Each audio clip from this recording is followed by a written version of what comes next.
kelas 9, berjumpa lagi dengan Miss Santi dalam pembelajaran pendidikan kewarganegaraan. Materi kali ini tentang harmoni, keberagaman dalam Bingkai Bhinneka Tunggal Ika. Materi kali ini terdapat pada bab 5, kompetensi dasar 3.5, menganalisis prinsip harmoni dalam keberagaman sara, sosial budaya, ekonomi, dan gender dalam Bingkai Bhinneka Tunggal Ika. Oke, kita mulai membahas materi pembelajaran. Materi yang pertama tentang latar belakang keberagaman di Indonesia. Keberagaman di Indonesia ternyata salah satunya dilatar belakangi oleh letak geografis Indonesia yang sangat strategis sebagai jalur perdagangan internasional. Indonesia berada pada posisi silang, yaitu terletak antara benua Asia dan benua Australia serta antara Samudra Pasifik dan Samudra Hindia atau Indonesia. Strategisnya, jalur perdagangan di Indonesia dan negara Indonesia dikenal dengan negara yang kaya, mengakibatkan bangsa asing tertarik untuk berkunjung bahkan menetap di Indonesia. Karena hal tersebut, banyak hal yang terjadi, yaitu adanya pembauran kebudayaan, adanya penyebaran agama, serta adanya pembauran dalam hal-hal yang lain. Karena adanya pembauran tersebut mengakibatkan beragamnya suku, agama, ras, dan antar golongan di Indonesia, serta adanya pula keberagaman dalam bidang sosial budaya, ekonomi, serta cara pandang terhadap gender di Indonesia. Materi selanjutnya tentang harmoni. Harmoni dalam bahasa Yunani dikenal dengan istilah harmonia yang berarti terikat secara serasi atau sesuai. Harmoni merupakan kerjasama antar berbagai faktor dengan sedemikian rupa hingga faktor tersebut dapat menghasilkan satu kesatuan yang luhur.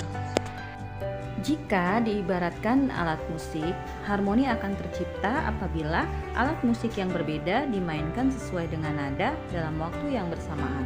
Begitupun dengan kondisi keragaman yang ada di Indonesia, diperlukan adanya keharmonian dalam kehidupan bermasyarakat. Selanjutnya kita membahas tentang makna harmoni dalam keberagaman sosial budaya. Keberagaman sosial dapat kita lihat dari status sosial, mata pencaharian, kedudukan atau jabatan dalam masyarakat. Sebagai makhluk sosial, manusia tidak dapat hidup sendiri dan saling membutuhkan satu sama lain, sehingga diperlukan harmoni dalam kehidupan bermasyarakat. Selanjutnya, keberagaman budaya dapat kita lihat dari keberagaman budaya daerah dengan ciri khasnya masing-masing. Ada bahasa, rumah adat, baju adat, alat musik, tradisional, dan lain-lain.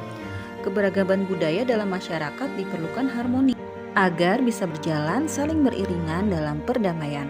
Harmoni budaya dapat kita lihat dalam penyelenggaraan festival budaya daerah. Biasanya menampilkan keseluruhan atau keberagaman budaya dari Sabang sampai Merauke menjadi satu dalam sebuah panggung yang tercipta sebuah keselarasan dan keharmonian. Nah, keragaman sosial budaya dapat kita ciptakan melalui memupuk rasa saling menghormati, menyelaraskan, dan menyinergikan segala macam perbedaan secara ikhlas dan alamiah dalam lingkungan sosial budaya. Selanjutnya, makna harmoni dalam keberagaman ekonomi. Kondisi ekonomi masyarakat beraneka ragam sesuai dengan tingkat penghasilan, jenis pekerjaan, jabatan, maupun latar belakang pendidikan, sehingga taraf hidup masyarakat berbeda-beda. Harmoni keberagaman ekonomi dapat tercipta apabila kita saling membantu dan melakukan pemberdayaan ekonomi melalui berbagai macam pelatihan dan pemberian modal usaha. Setelah kita membahas masalah ekonomi, selanjutnya kita membahas perwujudan harmoni dalam keberagaman gender. Kesetaraan gender semakin berkembang bukan hanya berdasarkan ciri fisik tetapi pada kompetensi, kemampuan akademik atau keahlian yang dimiliki. Tanpa membedakan jenis kelamin, baik laki-laki maupun perempuan memperoleh kesempatan yang sama untuk berperan serta dalam berbagai bidang kehidupan. Jadi dengan adanya kesetaraan gender, setiap orang bebas mengerjakan pekerjaan dalam berbagai bidang kehidupan, tidak dibatasi oleh jenis kelamin. Berikut akan ditampilkan video tentang permasalahan gender yang berkembang di masyarakat.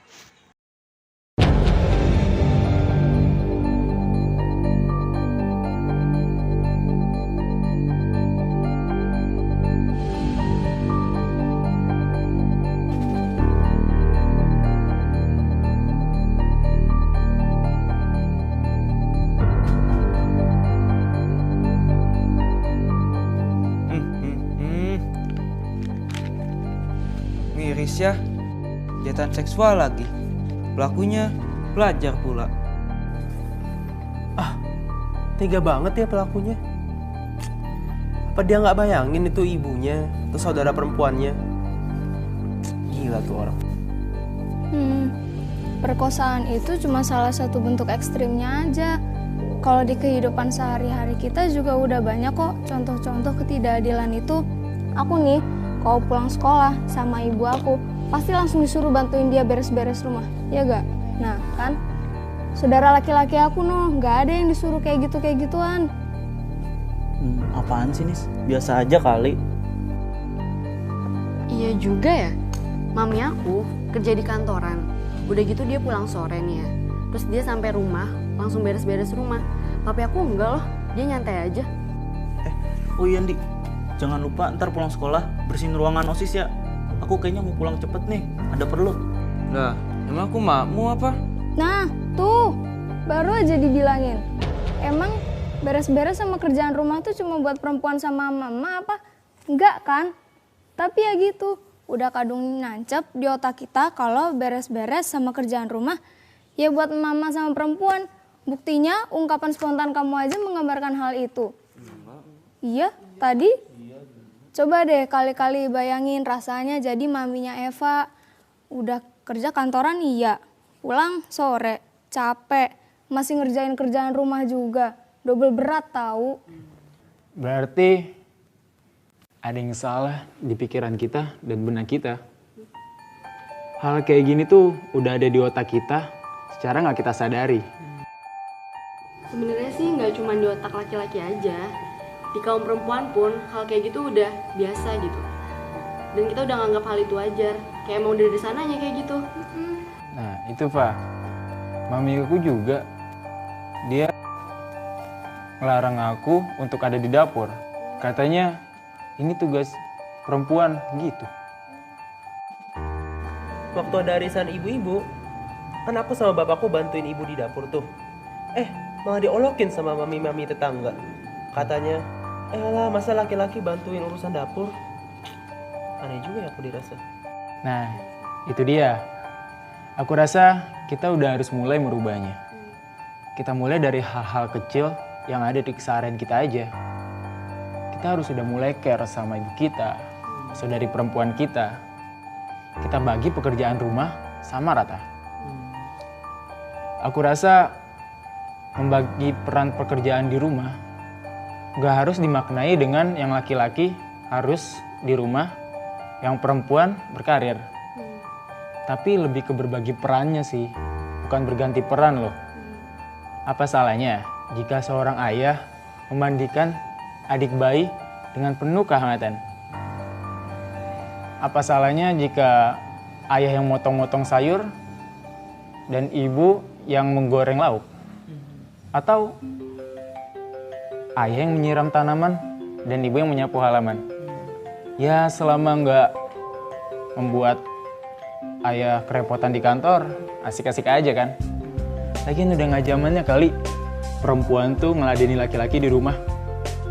Hal ini emang sepele, tapi bagi kaum perempuan mungkin ini adalah hal yang penting banget buat mereka, ya nggak sih? Kesadaran sepele seperti ini mungkin akan membuka ruang bagi kaum wanita untuk lebih berprestasi.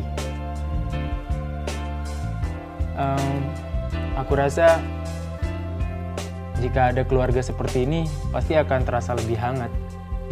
Tapi harus adanya kesepahaman dan keikhlasan antar anggota keluarga. Kamu tahu banget sih hati perempuan, Dok.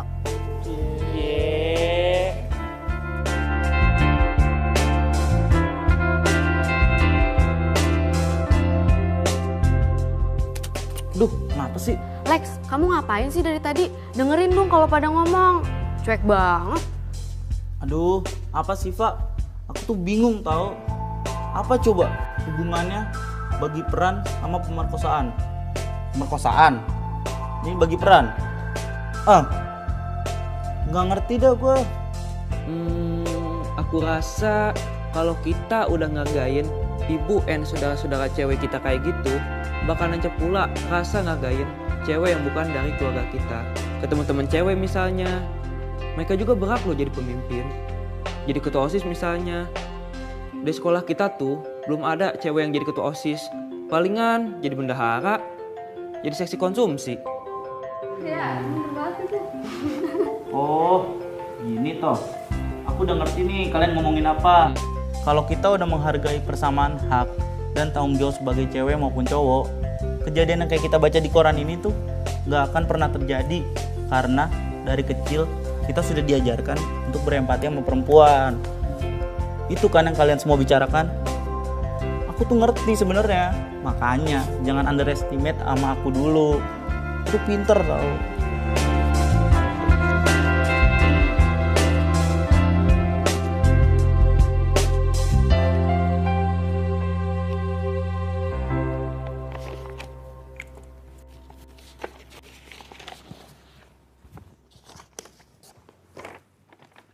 Aku peduli. Aku he for she. Bro, boleh dong juga. Aku he for she. Aku he for she. Aku juga deh. Aku he for she.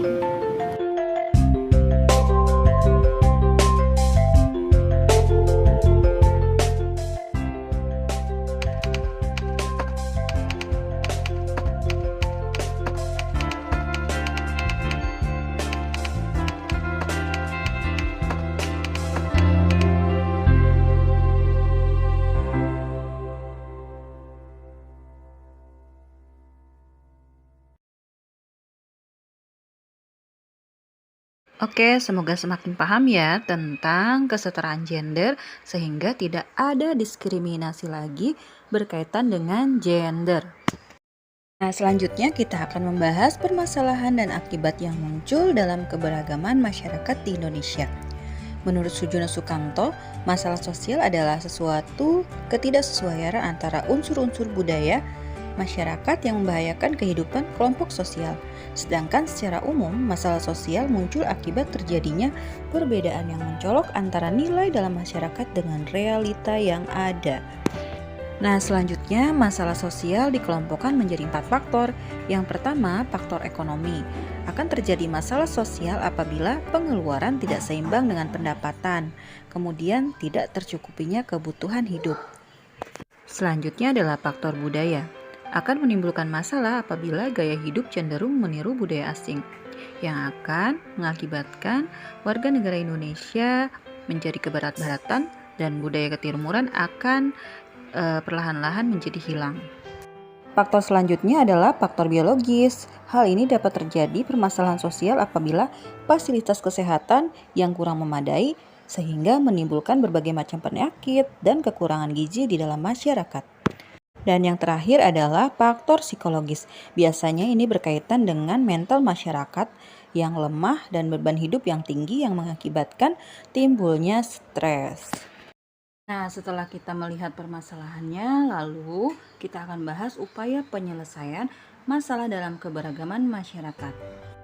Pertama, upaya penyelesaian permasalahan sosial budaya dapat dilakukan dengan meningkatkan kualitas kesehatan, kualitas kesejahteraan sosial, membangun peradaban bangsa dengan cara mengembangkan kebudayaan nasional, memelihara kerukunan hidup masyarakat, serta mengembangkan potensi generasi muda secara kondusif dan merdeka. Upaya penyelesaian masalah ekonomi dapat dilakukan dengan mengembangkan persaingan yang sehat dan adil, serta menghindarkan struktur pasar monopolistik, kemudian mengoptimalkan peran pemerintah dalam mengoreksi ketidaksempurnaan pasar, serta upaya pemerintah dalam mengembangkan kebijakan industri, investasi, dan perdagangan agar memiliki daya saing global. Dengan dilakukannya upaya tersebut, diharapkan permasalahan ekonomi dapat terkendali sehingga kesejahteraan dapat diperoleh secara adil dan merata oleh seluruh masyarakat. Upaya penyelesaian masalah gender dapat dilakukan dengan cara meningkatkan peran perempuan dalam proses politik dan jabatan politik, sehingga tidak menutup kemungkinan untuk seorang perempuan bisa duduk dalam jabatan yang tertinggi di dunia politik, begitupun sebaliknya. Selanjutnya, meningkatkan taraf pendidikan dan layanan kesehatan. Kita ketahui bahwa pendidikan merupakan faktor terpenting untuk meningkatkan kualitas diri seseorang. Begitupun dengan seorang perempuan, apabila dibekali dengan pendidikan yang baik dan pendidikan yang tinggi, otomatis akan meningkatkan atau mengupgrade kemampuan dirinya sehingga layak untuk mengisi posisi penting di dalam masyarakat. Selanjutnya, menyempurnakan peraturan hukum yang melindungi setiap individu dari tindakan kekerasan, diskriminatif, dan eksploitasi. Dengan adanya peraturan hukum tersebut, maka sanksi yang diberikan juga akan lebih tegas sehingga diharapkan meminimalisir terjadi pelanggaran berkaitan dengan gender dalam masyarakat. Akhirnya kita masuk pada sesi penutup pembelajaran. Dapat disimpulkan bahwasanya keberagaman di Indonesia merupakan sesuatu hal yang tidak bisa kita hindarkan.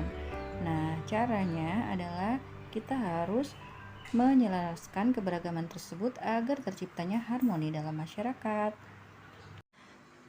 Upaya penyelesaian permasalahan sosial budaya, ekonomi, dan gender pada masyarakat Indonesia harus melibatkan semua pihak, baik secara individu, kelompok masyarakat, dan pemerintah. Setiap individu harus memiliki kesadaran untuk berupaya meningkatkan kualitas dan taraf hidup yang lebih baik. Kelompok masyarakat perlu turut bekerja sama serta berpartisipasi mengatasi masalah sosial. Dan untuk pemerintah, melalui berbagai programnya bertujuan untuk meningkatkan pelayanan kesejahteraan masyarakat. Oke, kita sudah selesai membahas materi tentang bab 5. Dan akhirnya Miss tutup pembelajaran kali ini. Semoga kita semua selalu dalam keadaan sehat. Dan Miss akhiri, Assalamualaikum warahmatullahi wabarakatuh. Selamat pagi, dadah.